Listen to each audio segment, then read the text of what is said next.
Sita. Happy birthday అమ్మగారు. Birthday wishes ఇంత భయంకరంగా కూడా చెప్తారా? మరి మీకు గుర్తుండాలి కదా అమ్మగారు. Thank you Sita.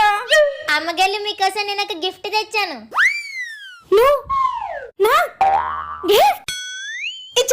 ఇచ్చే. మీరు చాలా సార్లు ఈ సీత వల్ల నాకు తలనొప్పి వచ్చేస్తుందని అన్నారు కదా అమ్మగారు. ప్రాబ్లం నా వల్ల వచ్చింది కాబట్టి పరిష్కారం కూడా నేనే తెచ్చాను. ఈ రోజు నుంచి నేను పెట్టే తలనొప్పిని తట్టుకోవడానికి ఈ శాస్త్రి బామ్ ని సీత బామ్ అనుకుని వాడండి. నాకు ఇవ్వడానికి నీకు ఇంకే గిఫ్ట్లు దొరకలేదంటే? నేను మీ జీవితంలోకి రావడమే పెద్ద గిఫ్ట్ అమ్మగారు. అమ్మగారు కూల్. నా నుంచి మీకు ఇంకో మంచి గిఫ్ట్ కూడా ఉంది. అదేంటంటే మన ఫ్యామిలీ అందరూ మీకు విష్ చేస్తారు. ఇది అసలైన గిఫ్ట్. Thank you. మళ్ళా మనకి థ్యాంక్స్ ఎందుకు అమ్మగారు? నేను చెప్పింది నీకు కాదు, మన వాళ్ళకి. Thank you.